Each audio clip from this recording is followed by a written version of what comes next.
To get started, Dave, we've seen a lot of different issues arise in these past couple of years, unprecedented times with a lot of, offers that are coming to the table. People are going well above asking price, removing their due diligence and giving high amounts of earnest money and making it non-refundable up front.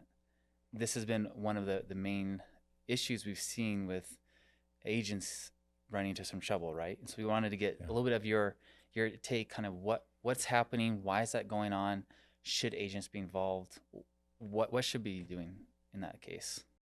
That's a great question. So times have obviously changed, right? And they keep changing. Yeah, the market has shifted, and we don't see as much of what you just described. There's less multiple offer situations. Listings are sitting on the market longer. One thing that is interesting, coming from the viewpoint of a principal broker, when I look at most of the legal issues that we face, the majority of the legal issues are related to earnest money disputes. So during those times, so rewind the clock to 2021 when the market was still super hot. Right.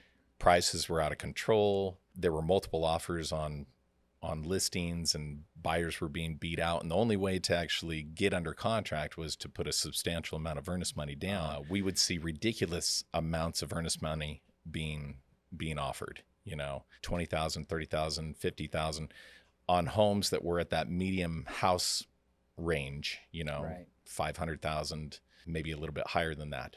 So that created a problem back then, and it's still kind of a problem now because it kind of set a precedence for how earnest money would be perceived. And a lot of the transactions that we see still have substantial amounts of earnest money. Right. Okay. And when I say substantial amounts, I usually mean, above $10,000. Right. So most of the legal issues that we deal with are earnest money disputes, some form of default in the contract, and the other side of the transaction staking a claim in liquidated damages and wanting to receive some type of payout. So my encouragement to agents would be, it's not necessary to put a huge amount of earnest money down. If you can keep the earnest money within a reasonable amount, especially in this market, you can still have a very competitive offer without putting your client's money at risk.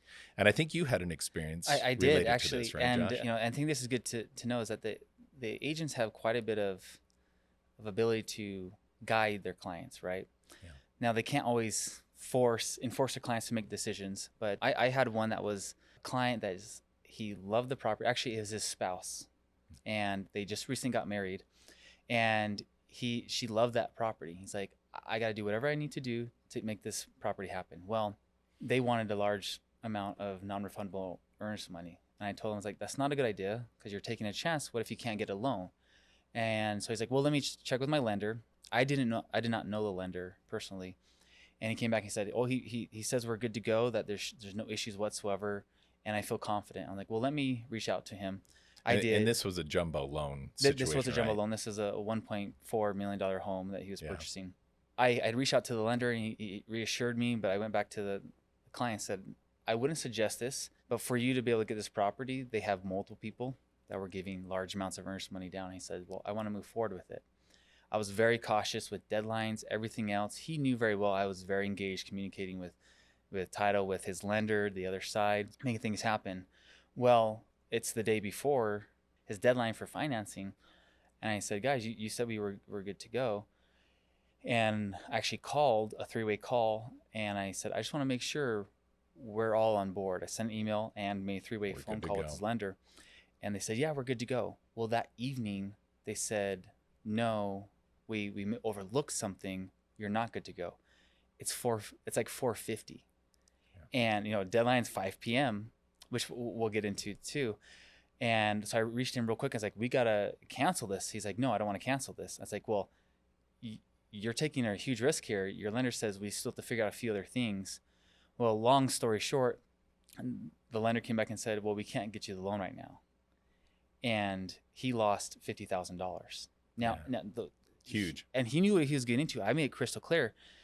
But even if your client knows that you have their best interest and you've done your job and clarified them, that's a huge hit. Yep. He was not happy.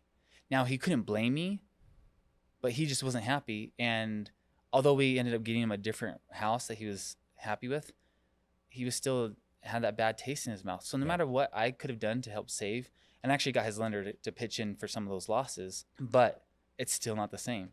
And so, yeah, it's not something you want to go down that route, and advise your clients and share with them it's not a good idea unless it's absolutely necessary. But even then, it's not something I would suggest too. And you've seen this, it becomes litigation in some cases, right? Yeah.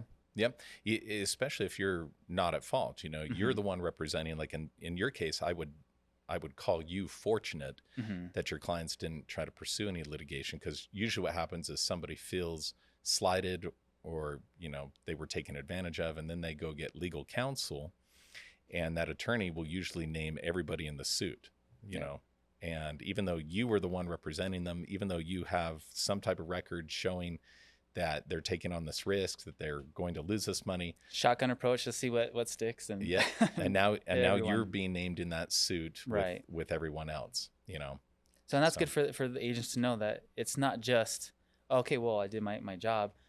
People can still sue, and even just the headache of being involved in litigation is just not worth it. So you're on the line as well, and doing that. So and we have to understand that it is up to the client to choose. You know, the best that we can do as an agent, as we are representing the client, is to give them strong recommendations. But at the end of the day, they are the ones that get to choose. And I would imagine in your situation, your client was like, no, we're putting down this $50,000 no matter what. We want to get this home. He was and I knew what could happen here. And so actually I got it in writing, which is what's so important to help protect you. And just saying, just so you know, I don't suggest you go down this route, but because you want to, that's what we're having in place.